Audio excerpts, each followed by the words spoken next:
Itu murah sangat. Susah awak balik lah. Susah awak balik.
Cermin mata kat mana pergi?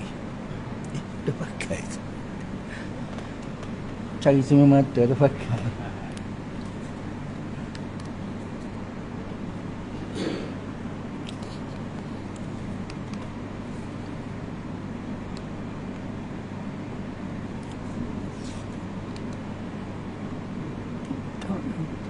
Tak ada power.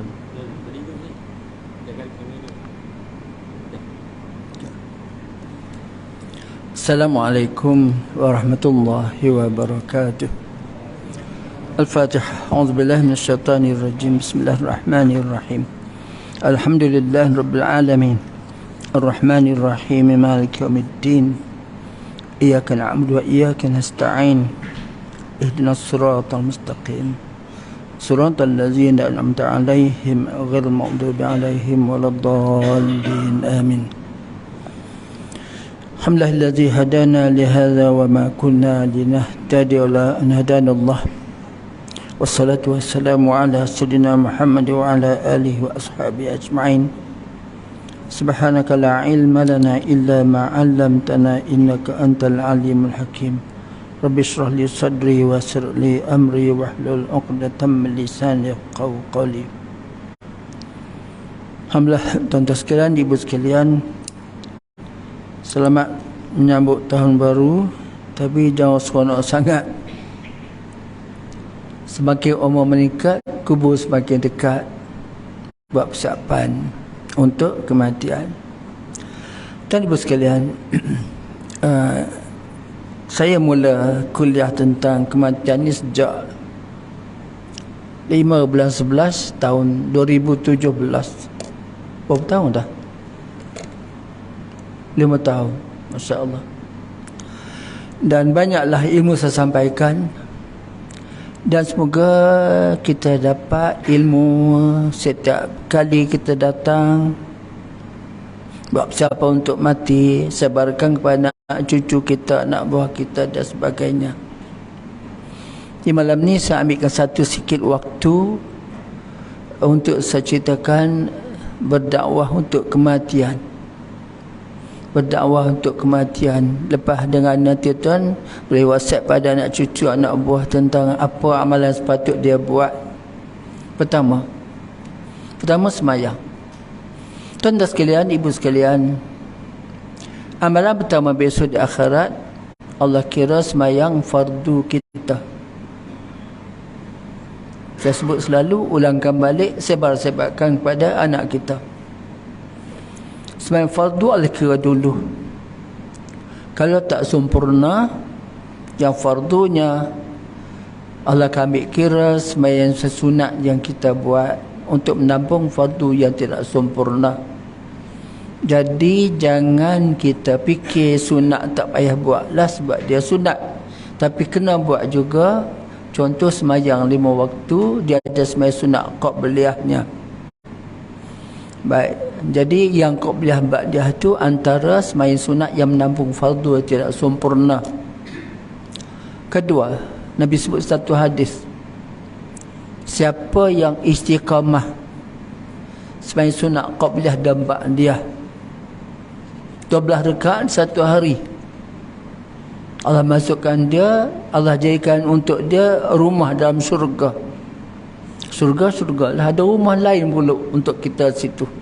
Bermakna tuan-tuan, semayang sunat qabliyah ba'diyah ni saya tak beri 12 rakaat, insya-Allah Allah masukkan kita dalam syurga. Di sana ada rumah untuk kita pula. Maksudnya tuan-tuan, qabliyah ba'diyah ni sebelum subuh 2 rakaat, sebelum zuhur 2, selepas zuhur 2, sebelum asar 2, lepas maghrib 2, sebelum isyak 2, dan lepas isyak 2 rakaat. Pastikan istiqamah amalan kita, jaga waktu sungguh-sungguh, disiplin diri kita, pastikan kita buat setiap bagi 12 rakaat qabliyah ba'diyah, masya-Allah. Baik, ketiga tuan-tuan, pasal semayang ini biarlah kita pandai, kita tahu, dan kita buat benda-benda yang mendapat pahala besar. Pahala besar insya-Allah Subhanahu taala. Antara solat subuh berjemaah, pahalanya macam ibadat sepanjang malam. Solat subuh berjemaah, pahala macam ibadat sepanjang malam. Baik, kemudian tuan-tuan sekalian nak sebutkan juga apa yang Nabi pesan pada sahabat dia Abu Darda. Setiap hari jangan tinggal sembahyang witir dan sembahyang duha, dan puasa sunat setiap bulan 3 kali. Itu Nabi pesan pada sahabat dia Abu Darda. Pastikan setiap hari jangan tinggal witir, jangan tinggalkan duha, dan puasa sunat sebulan 3 hari. 3 itu sikit. Rajin Isnin Khamis, kau dapat awal bulan, tengah bulan, hujung bulan. Kau dapat buat 13, 14, 15 setiap bulan. Begitu, masya-Allah. Baik. Dan pasal semayang juga tuan-tuan ibu sekalian, saya sebutkan di sini supaya kita sungguh-sungguh. Kita sungguh-sungguh semayang ini ada disiplin, kualiti semayang dia. Antara tuan sekalian Allah sebutkan Quran, fawailul lil musallin alladzina hum an salatihim sahun alladzina hum yuraun. Kecelakaan bagi mereka yang lalai dalam semayangnya. Lalai ini suka melewatkan waktu. Kedua, lalai tak khusyuk. Dan riak. Riak semayang kerana untuk dipuji, ditengok, disanjung oleh orang lain, kawan-kawan, bapa mertua dan sebagainya. Semayang juga tapi kualitinya tak ada. Maka Allah kata fawailul musallin, kecelakaan mereka yang semayang begitu. Itu semayang. Kedua tuan, saya sebut kasar masjid. Tuan, dia ada kaedah di mana Nabi cerita pada kita, Nabi sayang kita, so kita beramal supaya kita ada buat persiapan untuk akhirat. Pastikan kita tahu apa yang kita buat, sebab orang tahu saja dia akan buat apa dia tahu. Kau tahu tak mau buat, tak jadi juga.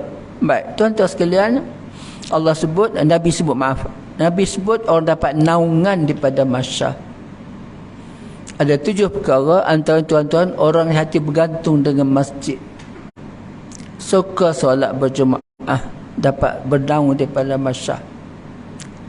Kedua tuan-tuan ibu sekalian, Allah sebut dalam surah hadis kursi, masjid ni macam rumah-rumah Allah. Rumah-rumah Allah. Siapa datang masjid, tetamu-tetamu Allah. Jadi tuan-tuan, kalau kita tak berminat untuk menjadi tetamu Allah di bumi ni, kemungkinan besok payah masuk surga Allah Ta'ala di akhirat, sebab tak minat berada rumah Allah di bumi ni. Tu. Baik, kemudian tuan-tuan nak sebutkan juga amalan-amalan lain berkaitan dengan masjid. Apa benda? Siapa beruduk di rumah, datang ke masjid, langkah kanan dapat pahala, langkah kiri hilang dosa. Masya Allah. Jadi pastikan beruduk di rumah, boleh datang ke masjid. Tak salah ambil uduk masjid di surau, tak apa, tapi afdalnya begitu. Afdalnya tuan-tuan beruduk di rumah, datang ke masjid. Langkah kanan dapat pahala, langkah kiri hilang dosa. Jangan tanya saya, aku datang dengan motor dengan kereta, itu Allah tahu, janji datang. Janji datang. Baik. Kemudian tuan-tuan sekalian nak sebut juga pasal masjid. Siapa datang ke masjid waktu gelap-gelap, gelap tu subuh lah ataupun maghrib isyak, tapi tak apa, janji datang gelap, bukan supaya lampu dah. Dulu dari zaman Nabi SAW di kampung dulu lah gelap, tak ada lampu elektrik, sekarang tak ada dah. Nak sebutkan tuan-tuan, siapa datang ke masjid waktu gelap-gelap, dia besok dapat cahaya terang benderang daripada masyar. Masya Allah. Baik, kemudian apa lagi tuan yang berkaitan dengan masjid? Amalan-amalan lain yang kita buat berkaitan dengan sembahyang di masjid. Baik, Nabi sebut satu hadis. Ceritanya begini tuan-tuan sekalian, kita sembahyang seorang, kita baca amin. Amin itu amin kita seorang lah, ya Allah terimalah doaku, amin. Tapi kita sembahyang Jumaat, amin kita tu dia aminkan kepada malaikat. Maka Nabi satu hadis, sesiapa yang amin yang berbetulan dengan amin imam dan amin malaikat, Allah hapuskan dosa-dosa yang lalu. Sebab tu kelebihan tuan-tuan, sembahyang Jumaat ini amin kita diaminkan sama oleh para malaikat. Itu yang masjid. Tuan-tuan sekalian, nak sebutkan juga yang berkaitan dengan kita dan keluarga kita. Kita dan keluarga kita. Baik, pertama tuan-tuan sekalian, kita tak boleh lari daripada amanah para suami. Ar-rijalu qawwamuna 'alan nisa'. Suami pemimpin bagi isteri, didik mereka, ajar mereka dan sebagainya. Sebab kemungkinan tuan-tuan, kalau kita tak cakna, tak ambil tahu, tak ambil berat tentang amanah kepada anak isteri, nasib kita akhirat besok tak selamat juga. Gitu. Sebab tu tuan-tuan Nabi sebut, para suami kena ajar isteri perkara berkaitan dengan ibadat. Ke suami tu ilmu tak ada, dia kena bagi tahu isteri pergi mengajar, belajar dengan ustaz mana-mana, ustazah mana-mana, supaya dia faham hukum. Begitu. Kedua tuan-tuan sekalian, redha Allah bergantung atas redha ibu dan ayah. Ibu dan ayah tuan-tuan, kita ada lesen besar. Kalau kita tak maafkan anak, kita tak maafkan dosa anak, Allah kemungkinan Allah tak berada kita masuk surga. Sebab tu redha bapa, redha Allah Subhanahu wa taala. Sebab tu tuan-tuan sekalian, orang tak ada ilmu tak kisah apa pun, tapi kena ingat tuan-tuan, mak dan ayah kena maafkan anak-anak kita selalu. Kemungkinan besar bila anak kita tak maafkan mereka, Allah tak bagi dia masuk syurga Allah Subhanahu wa taala. Satu lagi tuan-tuan, redha suami, redha Allah, redha suami. Maksudnya kita kena maafkan isteri kita tuan-tuan sekalian. Apa dosa isteri antaranya? Tak syukur nikmat suami. Masya Allah. Kalau ada benda-benda yang kita tak begitu suka, ya kahwin dah lama 40 tahun, Masya Allah, saya tahu dah umur 63, kemudian isteri umur 60, macam-macam benda perangai isteri, semakin lama semakin teruk perangai tak layan kita, macam-macam. Maafkan ya Allah, aku maafkan dosa isteriku ya Allah. Dipastikan tuan-tuan, kita maafkan dosa ibu dan ayah, maafkan dosa anak. Kedua tuan-tuan sekalian, kena maafkan dosa isteri kita. Sebab ada benda-benda yang isteri buat kan tak sesuai dengan kita. Sebab kita sebut selalu, kenapa isteri masuk neraka? Pertama, tak syukur nikmat suami. Kedua, make up untuk orang lain. Ketiga, buka rahsia rumah tangga kepada orang lain. Dan keempat ialah susah nak buat ibadat. Masya Allah. Baik, rumah tangga juga tuan-tuan sekalian, ingat Nabi sebut satu hadis, ada dua dosa, dunia kena balas, akhirat kena lagi. Dosa zalim pada orang dan dosa durhaka pada ibu dan ayah. Dosa zalim orang, dosa pada ibu dan ayah. Masya Allah tuan-tuan sekalian, dosa ibu ayah macam mana? Kita buat, ayah tak suka apa yang kita buat. Mak ayah tak reda apa yang kita buat. Dia kecil hati apa kita buat. Antara tuan-tuan ada akhir zaman apa benda? Sayang isteri lebih pada sayang mak dan ayah. Itu dosa besar tu. Dosa isteri ialah, tuan-tuan nak sebutkan bila jadi begitu. Sebab tuan nak sebutkan dosa kita antaranya sayang isteri daripada sayang mak dan ayah. Tuan-tuan sekalian, kita ni dengan mak ayah tak boleh berpisah. Isteri boleh. Kalau isteri habis saya ni macam mana? Tuan-tuan sekalian, anak lelaki kena sayang ibu dan ayah. Isteri Allah bagi satu tugas besar. Allah kata untuk para suami, wa ashiruhunna bil ma'ruf, bergaul isteri dengan baik. Bergaul dengan baik itu cukuplah tu. Cukuplah tu. Itu dia. Baik. Dan tuan-tuan sekalian, dengan keluarga ni juga masalahnya kita, Quran sebut banyak perkara tentang tugas kita sebagai ibu, sebagai ayah dan sebagainya. Antara tuan-tuan, Allah beritahu kita, qu anfusakum wa ahlikum nara. Qu anfusakum wa ahlikum nara. Jaga diri kamu dan kamu dapat api neraka. Tuan-tuan sekalian, kita tak selamat sekadar kita saja semayang, sekadar kita jaga pasal semayang, kita saja buat ibadat, anak isteri tak ambil tahu, jangan. Mereka juga bertanggungjawab kita tu amanah. Innallaha ya'murukum an tu'addul amanati ila ahliha. Allah wajibkan kamu tunaikan amanah kepada ahli-ahli. Maksud kita ada anak isteri, tunaikan amanah kita sebagai tanggungjawab yang perlu kita buat. Masya-Allah. Baik. Dan tuan-tuan, saya sebut selalu, bila kita meninggal dunia, ibu ayah meninggal dunia, anak punya tugas tak selesai lagi. Tak selesai lagi. Antara apa nak buat? Doakan untuk ibu dan ayah. Mak ayah tak ada dah. Doa untuk mereka. Kedua, tunaikan wasiat ibu dan ayah. Ketiga, bayar hutang ibu dan ayah. Keempat, buat baik kawan-kawan ayah. Ada satu cerita tuan-tuan sekalian. Abdullah bin Umar ni adik ipar Rasulullah. Rasulullah kahwin dengan Hafsah binti Umar. Sayyidina Umar punya anak nama Hafsah. Baik, Abdullah ni adik kepada Hafsah.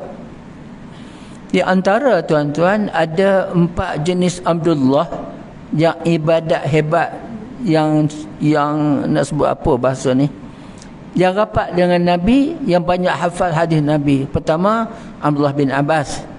Abdullah bin Abbas itu sepupu dia, anak pada Sayyidina Abbas pada Rasulullah.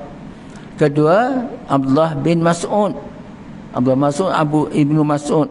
Dia Abdullah Ibnu Mas'ud ni tuan-tuan, dia cakap dia macam hadis hebat. Dia banyak cerita, banyak simpah Nabi sallam. Sebab itu nak rujuk apa, tanya Abdullah bin Mas'ud.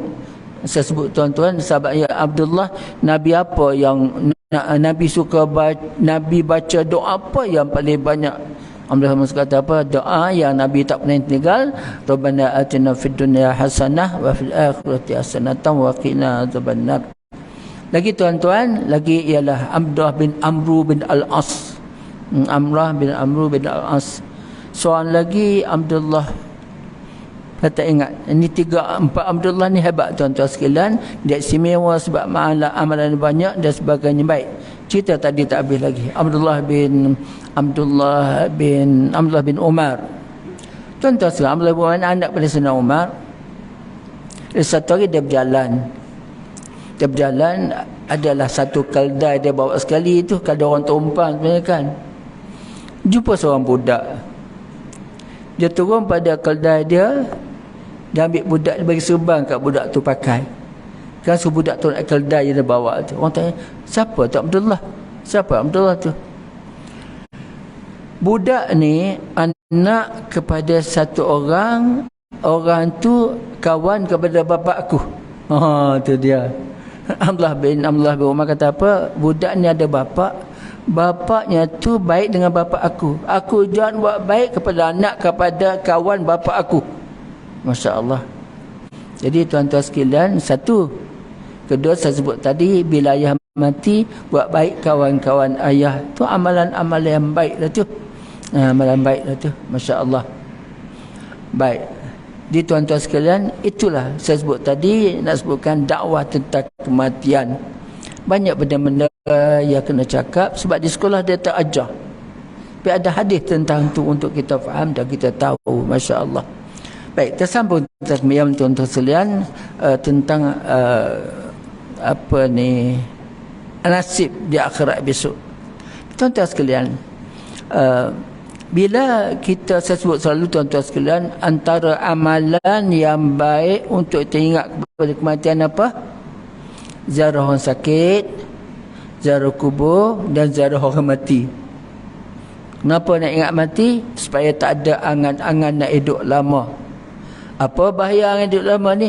Lambat buat ibadat, kerkut, sombong. Sebab macam-macam nak hidup lama lagi. Justru kita ingat pada kematian sebab kita buat persiapan selalu. Masya Allah. Baik, tuan-tuan sekalian, bila kita ingat pada hari akhirat, inilah kesempatan bagi kita untuk membetulkan diri kita. Sekarang perhatikan cara kita lihat amalan kita, dan dengan cara ini kita akan merasa tenang dan dapat membarui harapan kita, yakni persiapan untuk mati. Baik, tuan-tuan sekalian, sebab itu bila ziarah orang mati, ingat di hati kita, ini dia, aku entah macam mana akan datang ni. Mati tak tahu bila, macam mana amalan dia banding amalan aku dan sebagainya. Sebab tu tuan-tuan nak sebutkan apa benda yang kita nak ingat bila tengok orang mati, tentang persiapan akhirat. Pertama, tuan-tuan sekalian, kesempurnaan ibadat kita. Tuan-tuan sekalian, tadi saya baca dalam WhatsApp apa tu, Datuk Cik Ngah Andalusia. Dia kata ramai orang tak faham. Dia kata orang tengok tawaf, dia ambil gambar. Tawaf tu ibadat, tuan-tuan sekalian. Tawaf tu ibadat. Jadi bila ambil gambar tu, putus ibadat. Kena mula dengan pusingan pertama balik. Tapi orang tak faham. Antara tuan-tuan sekalian, dia tawaf di kerana Allah SWT. Jangan ada niat lain semasa tawaf. Ni cerita haji lah ni. Contoh, depan kita seorang kawan. Kasim lah, kawan kampung aku. Ni baru jumpa dengan Kasim. Kejar dia tu. Kejar orang tu, kejar Kasim tu. Nak tahu kat mana hotel dia duduk. Itu nawai tu dah lain dah tu. Bukan letak ala, dah lil orang lain. Sebab tu tuan-tuan, ilmu kena ada. Yang kita macam tu jugalah. Kesempurnaan ibadat kita tu semayang tu lah. Semayang kita. Sebab itu Allah tak marah kita jahil. Biarkan diri jahil tu satu dosa. Sebab tu saya sebut selalu, semayang ni satu ibadat. Bukan kita nak tahu, tapi kena alim. Kena alim. Contoh yang paling senang tuan-tuan, rukun qauli, rukun sebutan. Takbir, Fatihah, tahiyat, salam, kena sebut dengan betul. Telinga kena dengar. Telinga kena dengar. Tapi ingat, ku baca kuat, orang sebelah-sebelah kita terganggu, haram juga tu. Sekadar telinga kita boleh dengar. Nak sebutkan tuan-tuan, contohlah, Assalamualaikum warahmatullah. Salam tu bukan assalam, Assalamualaikum. Contoh tu kan. Takbir, Allahu Akbar. Allahu Akbar. Dia kata Allahu Akbar, tak boleh tu salah. Allahu Akbar tu Allah tu gendang. Allahu Akbar, sepatut Allahu Akbar. Dia benda-benda begini tuan-tuan, kena duduk bersama-sama dengan orang alim untuk kita belajar dan faham. Saya dengar satu rancangan TV, tanya ustaz, TV mana? Ada di kajian dia buat 70% orang baca Fatihah tidak betul. Wah, berat tu. 70% orang baca Fatihah tidak betul. Tak betul tak apa, tapi jangan lari makna. Kena tahu lah tu. Baik. Dan tuan-tuan sekalian, yang tak semayang dululah, 20 tahun dulu, kata Dr. Fadilah Khamsah, 80% orang dia tak semayang. Sekarang tak 20% tak semayang sekarang ni, Masya Allah. Jadi pertama kita nak apa ni, nak pastikan bila buat persiapan untuk akhirat, tengok kesempurnaan ibadat kita. ibadat kita, akhlak kita, tingkah laku kita, akidah kita. Antara tuan-tuan sebab akidah ni apa? Akidah ni menghina rububiyah Allah Subhanahu wa taala. Tak faham lah ustaz apa benda ni. Menghina rububiyah Allah Ta'ala, artinya menghina ketiadaan Allah Subhanahu wa taala. Asyik hujan ni aku benci ni, semalam hujan lagi, macam mana nak meniaga macam tu. Hina kejadian Allah Ta'ala, tu boleh jadi murtad. Sebab tu tuan-tuan sekalian, biarlah kalau kita buat dosa, sekadar dosa tak apa lagi. Jangan dosa sampai terkeluar pada agama, jadi kufur, murtad, munafik, kafir contoh. Apa sebab tak sembahyang? Tak tahulah saya tak sembahyang ni, malas saya ni, doalah supaya aku jadi rajin. Allah, tak apalah tu, dosa besar lah, dosa tak sembahyang.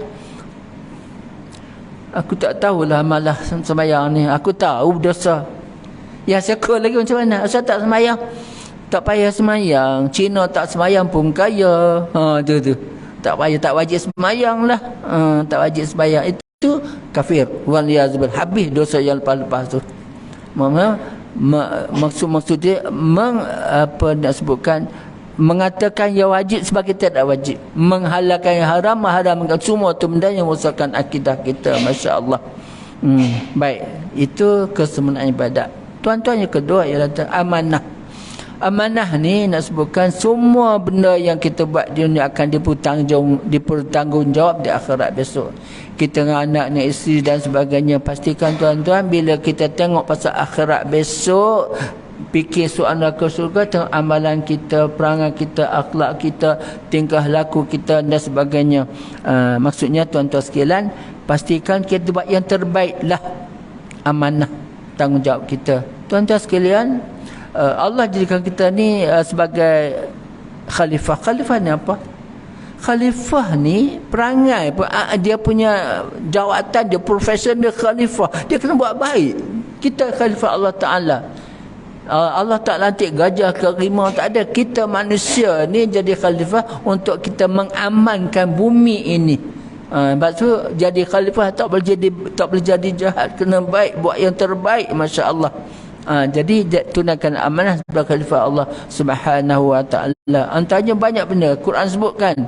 Contoh, wa ta'awanu 'alal birri wat taqwa wa la ta'awanu 'alal itsmi wal 'udwan. Tolong-menolong dalam benda kebaikan dan takwa, yang tolong benda-benda yang kejahatan dan permusuhan. Itu semua tu kerja-kerja orang menjadi khalifah Allah Subhanahu wa taala. Masya-Allah.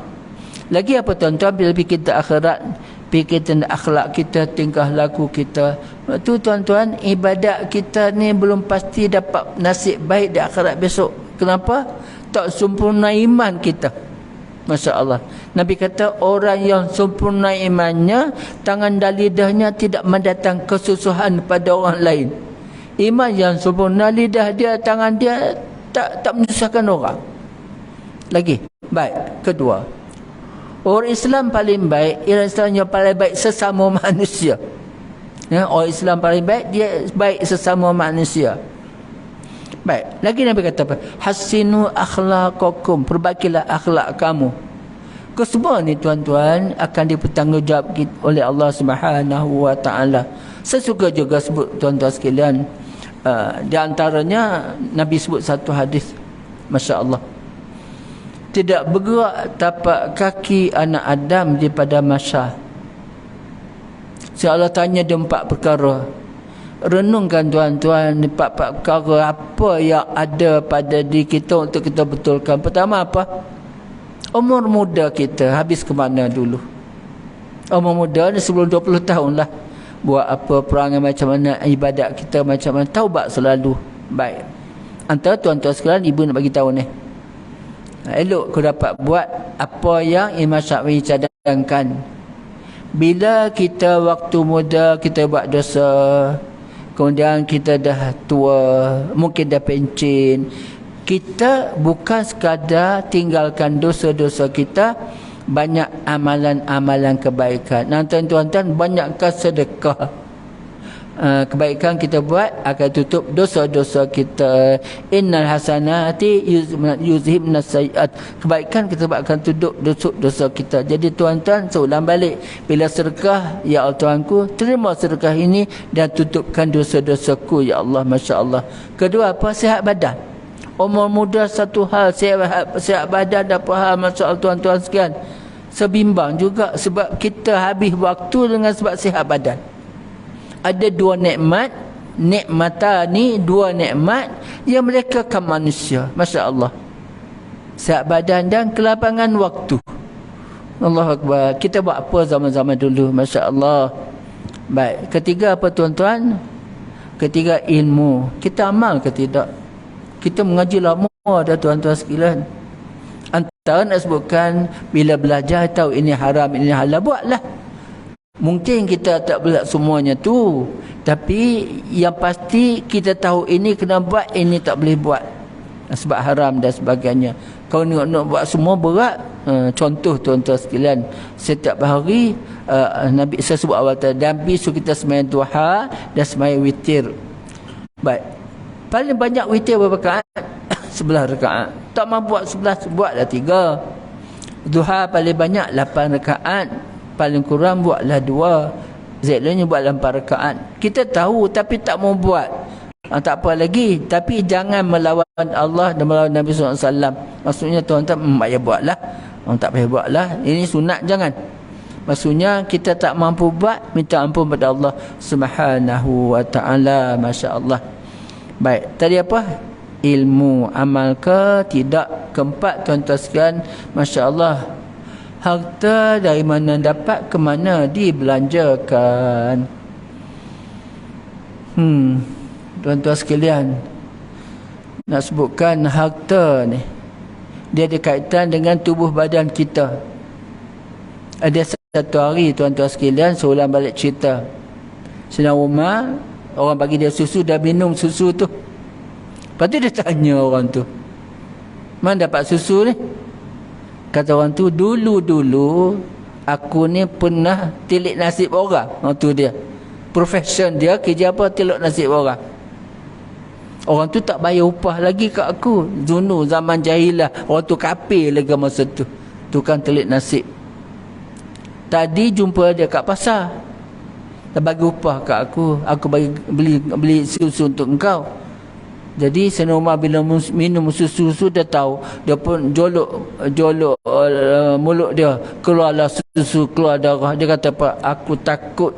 Nabi sebut satu hadis, daging yang tumbuh dia makan haram, daging tu neraka paling suka. Masya Allah.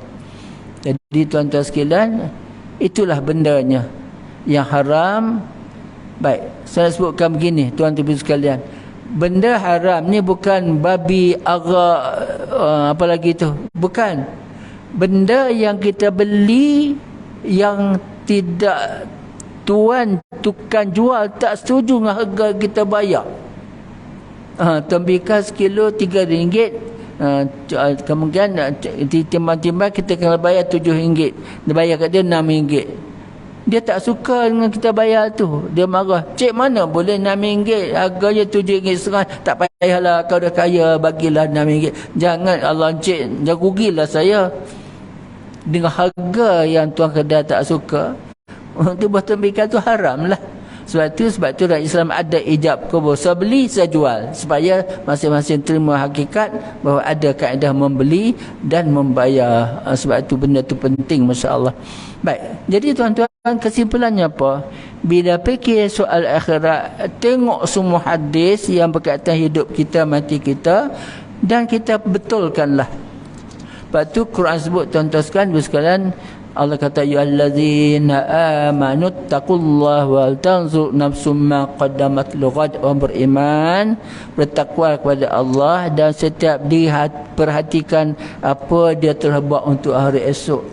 Mana jadi benda yang mandatori, benda wajib kita buat apa untuk persiapan akhirat ni. Mana setiap orang kita kena tahu baik buruk yang kita pernah buat. Kalau berdosa, senang dengan Allah Ta'ala, dengan manusia ni, Masya Allah. Baik, bila berdosa tuan, taubat. Taubat apa syaratnya? Tinggalkan dosa pernah kita buat. Kedua, menyesal. Ketiga, jangan ada azam untuk buat lagi. Keempat, berdosa manusia minta maaf sesama manusia. Baik, tuan-tuan sekalian, jadi pastikan akhlak kita kena sempurna.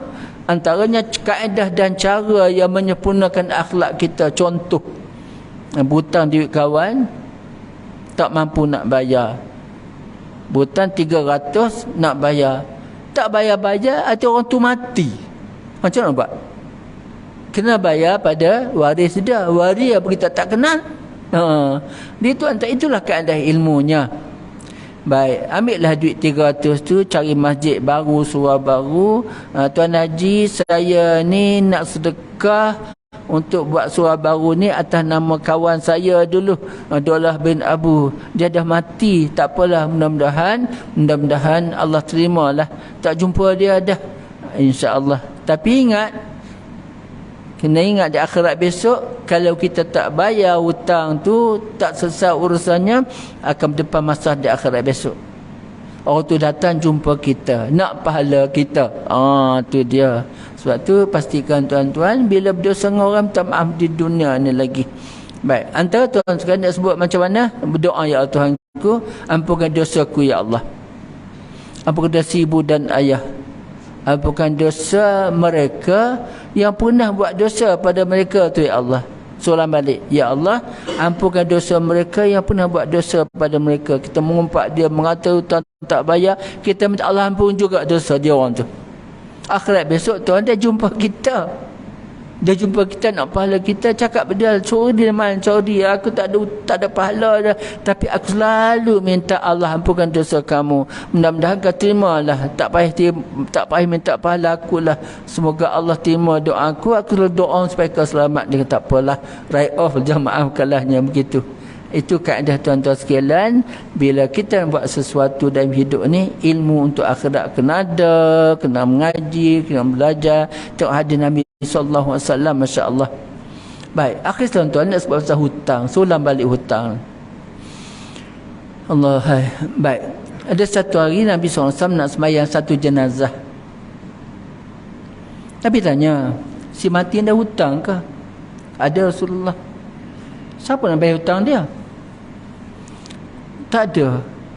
Nabi kata apa? Kalau tak ada orang nak bayar hutang dia, aku tak mau sembahyang jenazahnya. Berat. Ada orang sahabat kata, ya Rasulullah, aku akan bayar hutang dia. Baru Nabi sembahyang jenazah orang tu. Baik.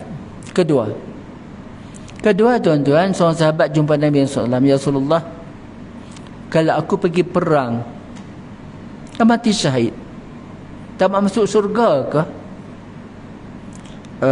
Rasulullah kata, dapat masuk surga, tapi hutang kamu menghalang kamu untuk masuk surga walaupun mati syahid.